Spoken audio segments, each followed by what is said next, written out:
ശുചിത്വ സാഗരം സുന്ദരതീരം പദ്ധതിയുടെ രണ്ടാം ഘട്ട ഏകദിന പ്ലാസ്റ്റിക് നിർമ്മാർജ്ജന യജ്ഞത്തിൽ ഏറ്റവും കൂടുതൽ പ്ലാസ്റ്റിക്കുകൾ ശേഖരിച്ച് നീക്കം ചെയ്ത് ജില്ലയിൽ ഒന്നാം സ്ഥാനം കരസ്ഥമാക്കി എടത്തുരുത്തി ഗ്രാമപഞ്ചായത്ത്.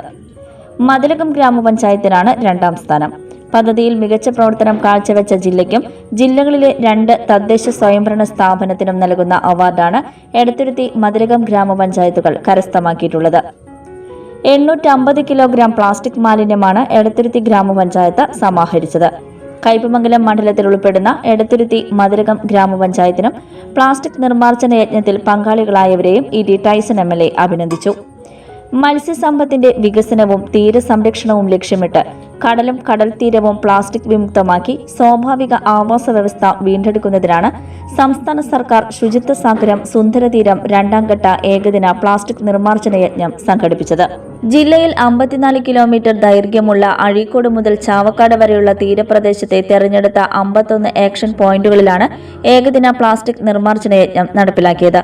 മത്സ്യത്തൊഴിലാളികൾ, ബോട്ടുടമകൾ, മറ്റ് സന്നദ്ധ സംഘടനകൾ, രാഷ്ട്രീയ പ്രവർത്തകർ, തദ്ദേശ സ്വയംഭരണ സ്ഥാപനങ്ങൾ, ശുചിത്വ മിഷൻ, ക്ലീൻ കേരള കമ്പനി, സാഫ്, വിവിധ സർക്കാർ വകുപ്പുകൾ, ഏജൻസികൾ, യുവജന സംഘടനകൾ തുടങ്ങിയവയുടെ സഹകരണത്തോടെയാണ് യജ്ഞം പൂർത്തീകരിച്ചത്.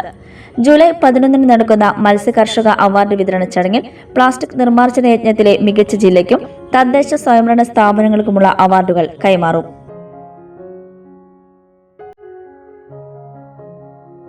ഓഫറുകളുടെ പെരുമഴ നമ്മുടെ സലാല മൊബൈൽസിന്റെ പുതിയ മെഗാ ഷോറൂമിൽ. എല്ലാ ബ്രാൻഡഡ് സ്മാർട്ട് ഫോണുകൾ ഓൺലൈൻ വിലയേക്കാൾ കുറഞ്ഞ വിലയിൽ, കൂടെ 0% EMI and cash back offer, loan ഫെസിലിറ്റിയും എക്സ്ചേഞ്ച് സൗകര്യവും. World class brands with latest models തിരഞ്ഞെടുക്കുവാൻ table top display, authorised technicians, live service centre, boat, Zebronics, target തുടങ്ങിയ പ്രമുഖ ആക്സസറീസുകളുടെ authorised dealer. Salala mobiles, Moonnupeedika, your smart phone partner. You're watching True Line News.